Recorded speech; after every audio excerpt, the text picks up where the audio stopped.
What's up, guys? Sub-Zero here, back for another VOD review. If you guys missed it, today was the finals of the Project PBE Major. This was basically like a Worlds for PBE. You can see we have the world champion, one of many, not the current world champion, that's this show, baby, but the world champion, two-time world champion title in this lobby. A ton of other fantastic players from all around the world. We have actually all of the major regions represented, which I thought was really cool. And it was a fantastic finals, a ton of crazy back and forth between everybody. The final lobby came down to just a bit like an insanely close fight. Like, I was on the edge of my seat, and the winner of the tournament was Hypno, the European player who I actually VOD reviewed a few days ago. So happy that EU can get a dub in something, because EU's honestly been getting like a few sets ago. I think I could actually like meme a bit on EU, but I feel like EU has actually been like improving at an insane rate, and Hypno played really well. When I did my VOD review a few days ago of Hypno, I thought he played fantastically, and he was, I think, ranked 3 at the end of it from Project PBE. Also, sorry for like a little bit of the stuttering there. I'm going to fix that in like literally 1 second. But I downloaded this VOD, but I accidentally didn't download it. I think I started literally this round. Yeah, so boom. Now we can move over to my download version of the VOD, which is not going to lag at all. But yeah, actually no, this is 1-4. Sorry. So we've gotten our item drops, but look, we started the game with 2 Nidalees. We got that Elise drop that we saw, but yeah, I wanted to have the VOD download because it was lagging a little bit for me. So we got it here. So the other reason why I wanted to do this VOD review, obviously Hypno, played fantastically and won the tournament, so it's great to VOD review him. But he also played a comp that I realized I haven't actually done a video on. So we can look at the first augment here, team planning. I love that Kingslayer is called Regicide. That's so cool. And then Pandora's here. We are, I would say, leaning towards a reroll comp here. We do have... Look, we already have an Elise, and we have this little unit also known as Nidalee here.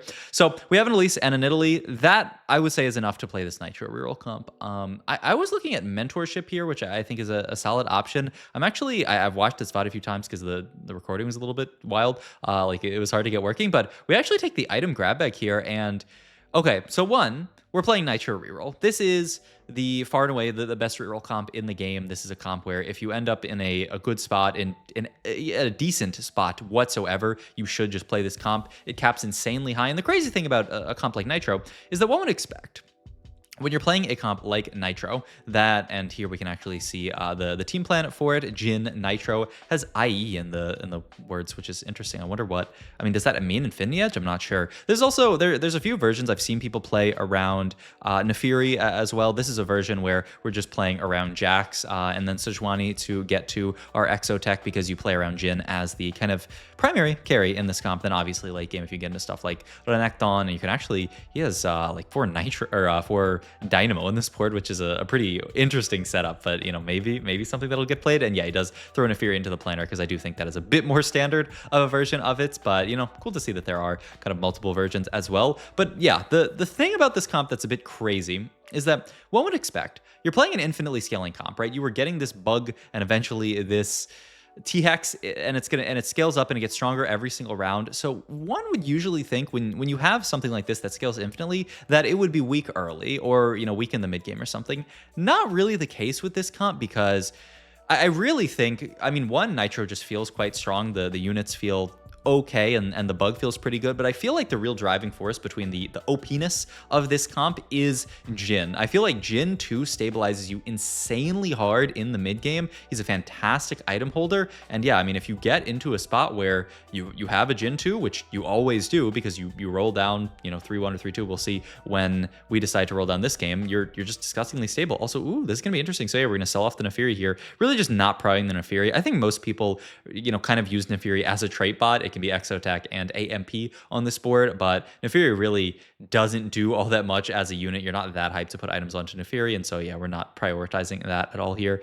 So yeah, but to go back actually to the 2-1 augment selection, the item grab bag, I kind of thought it was crazy looking at it, but like after kind of thinking about it a little bit more, I kind of love it, because this is a comp where you have you have, you know, a tank that you can itemize in Shyvana. You have obviously an AD carry in Jhin, and we got the Deathblade, which is like low-key maybe the best possible thing we could get. But then you also have an AP carry in the Elise. You can play items on any of these units. Then you have Nidalee, who can use like frontline type items. You have the Neferi as well, who, like I said, you know, you're not excited to itemize, but you can certainly itemize. Like you can use any items in this comp. And so the other thing is that we have this item grab bag. We have the double slam there with the IE redemption, and so it's very plausible that we were going to have a 2-item tank or a 2-item carry from, you know, if we got AD or tank item. And so I really just thought this was a genius and kind of surprising take from Hypno, because I really don't think people value item grab bag that highly usually. But yeah, we're going into our final fight here. Hopefully we can get the 5 win here, though. We do fight Lao Ahau here, who has this Darius 2, just an insanely scary board here.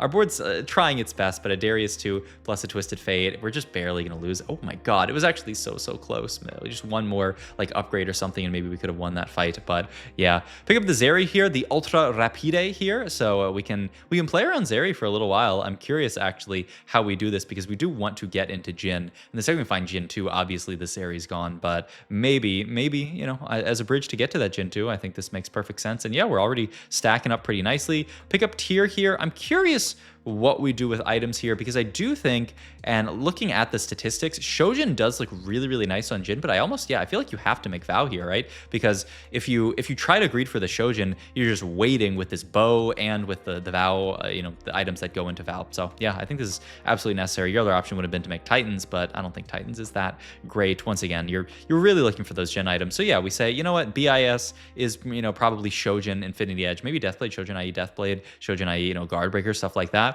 But I mean, we can certainly end in a situation where we're IE Deathblade plus some kind of bow item. So yeah, augment, second augment here. Probably not going to be restart mission. I mean, I don't mind a rolling for days here. Just level, and this allows you to roll like really deep here. I feel like this is, ooh, wow. We're not actually going to take that. We're looking at the convenience.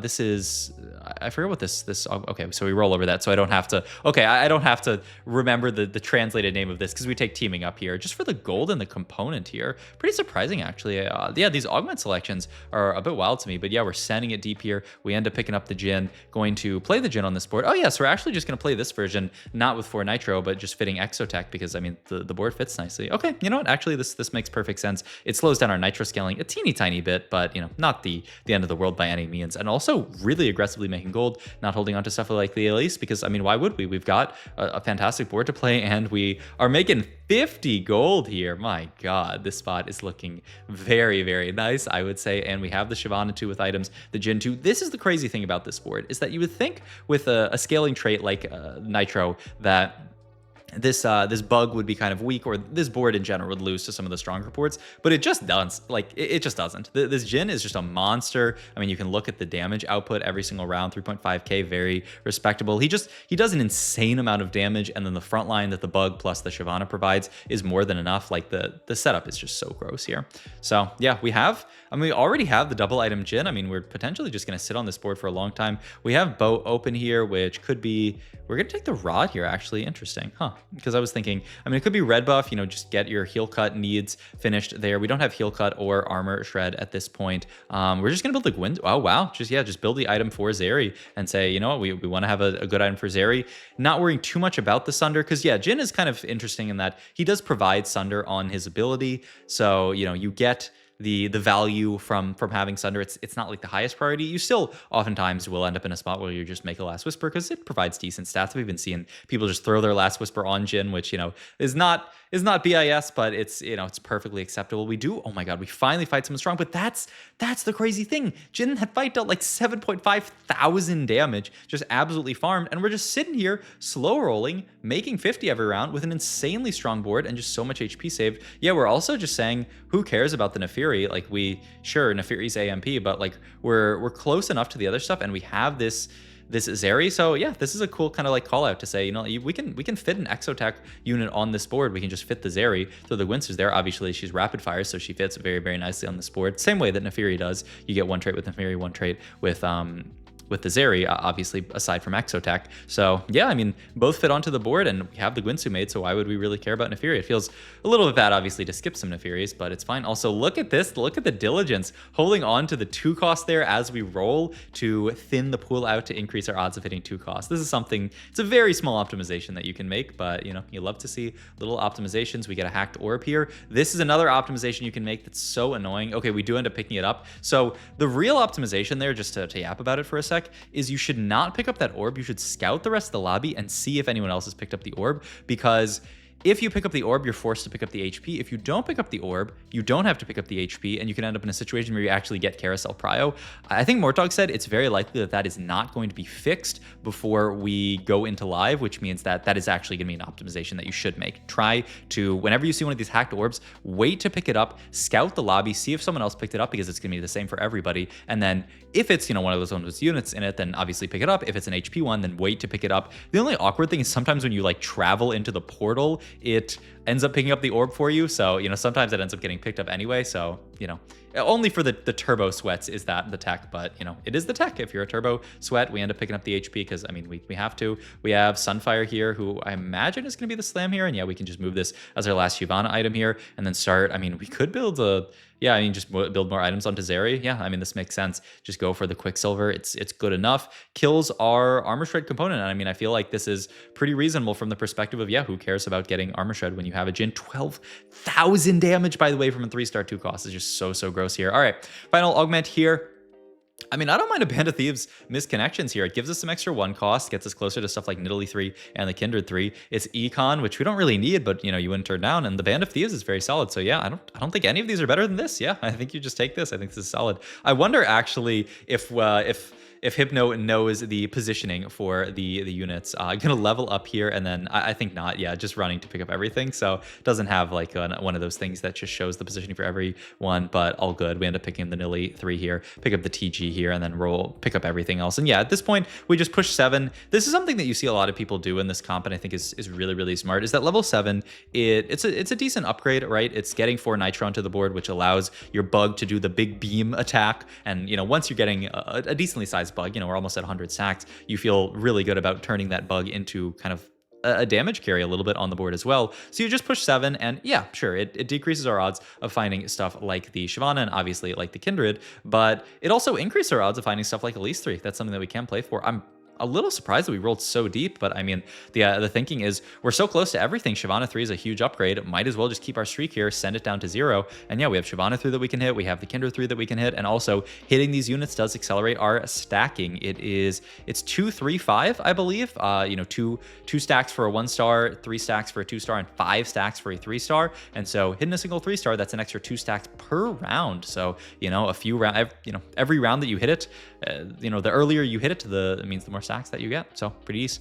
Not sure what we're going to build out of this tier here. I mean, I was thinking you could build some kind of like frontline. But I mean, you already have a lot of this stuff. Looked for glove, didn't get it. A little bit mad there. Going to take the belts here, but obviously we're unlikely to make a second redemption. I mean, we could start looking at like Elise type items here. It's a little bit awkward, obviously, because we're 2 items Zeri, so we'd love to get to that 3rd item on Zeri, but like tier or belt, not really exciting Zeri components. Yeah, wow, really gonna make just the double redemption here, just for streak, right? Obviously not an optimal, like not an ideal slam, but it's healing onto your board, and we're on an 8 streak. You know, maybe this second redemption is gonna swing the fight, so we just go for it. Play super hard for streak, and this is what I was talking about this comp. Remember, like this comp.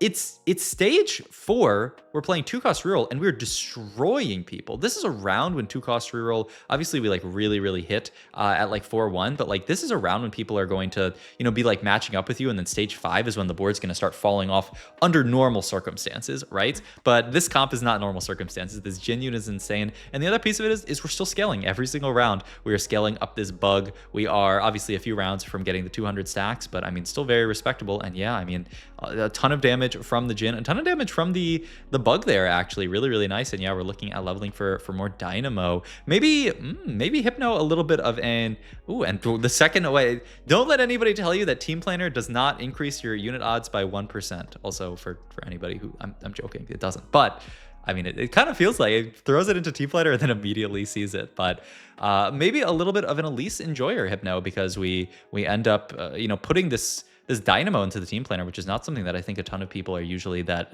excited about.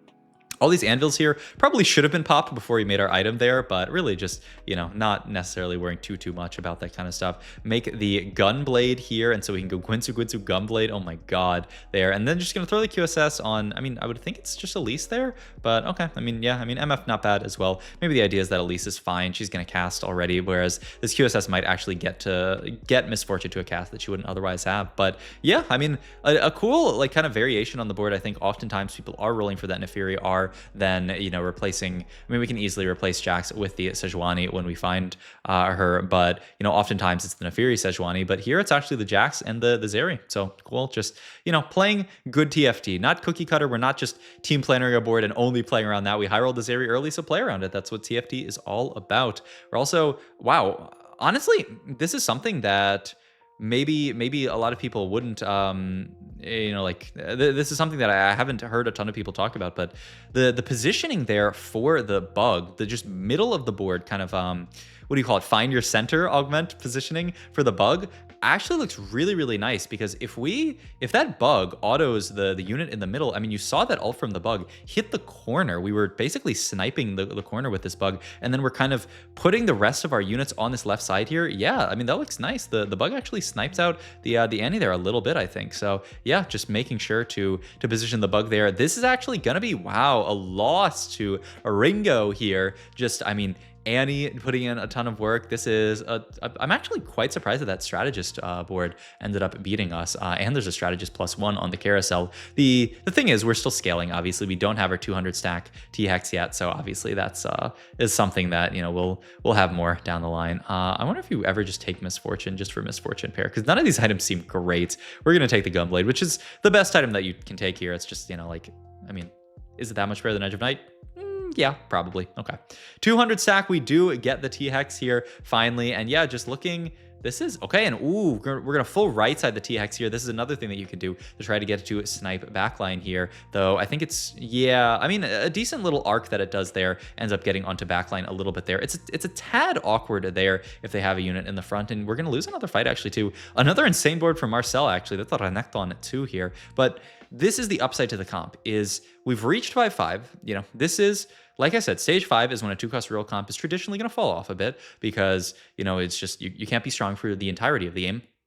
But we have this infinite scaling. We have this T-Hex here who's 200 stacks. We're never going to die before this T-Hex is getting to the point where it's almost 300 stacks. And at that point, that's so much tankiness on the board, so much AP. It's just, oh, it's so good. So once again, we middle this T-Hex. It ended up autoing the right side, which looked pretty rough there. Actually, we didn't get a good ult off on the back line. And also this Rengar here just kind of sniped out our Jhin, which is a bit tragic as well. So yeah, 3 lost this stage. But the other big thing is obviously we're playing Jax as one of our tanks, which is, you know, not that crazy. Now we have this one, which is really nice. And we are looking at the level 9 here. I'm curious what our 9 is here actually, because we are playing all of this stuff, which means that we can't fit like 4 Bastion or anything like that.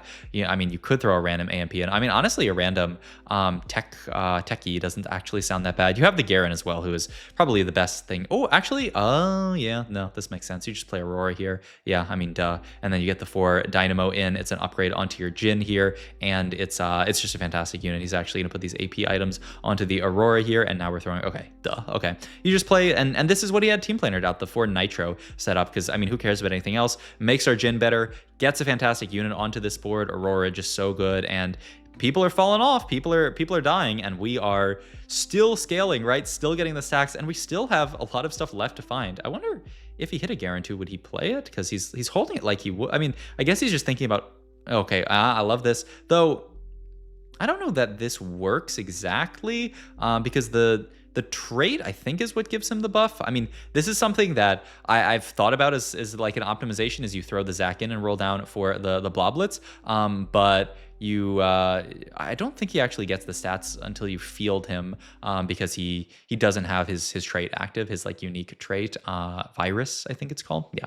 So yeah, I don't know that it actually makes a diff, but I mean, maybe just doing it as once again a small optimization, because what happens if we get like a Fawn off Carousel and we do end up playing this Jax, or this Zac, I mean. So yeah, not a bad idea. We lost another fight, but look, 250 stack T-Hex. We have the Sejuani too. Like, board is in a pretty good spot. We're middling the Sedge, which is kind of surprising to me, though. I mean, actually, versus this board, the middle Sedge is fantastic. We stun the whole board. That is a big Renekton.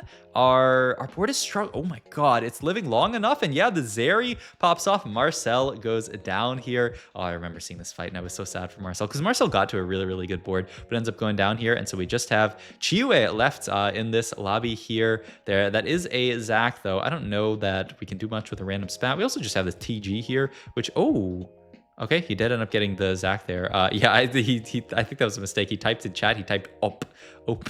So, I mean, oh, it's Boombot emblem. That's interesting, I guess.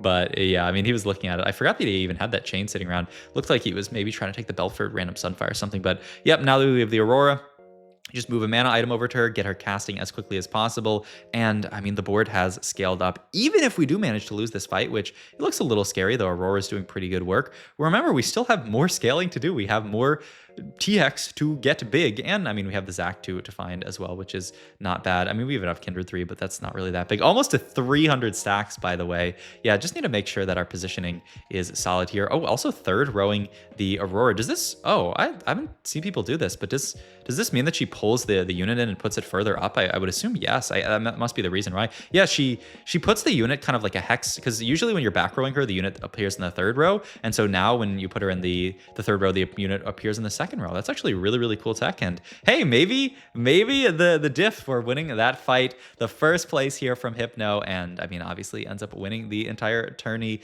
This was not the final game, but it was just a cool game that I wanted to VOD review. So hope you guys enjoyed this video. If you did, please like, comment, and subscribe. Check out my Twitch. Check out Hypno's Twitch. I'll have that down below. All that kind of stuff. And I will see you guys in the next video. Thanks for watching.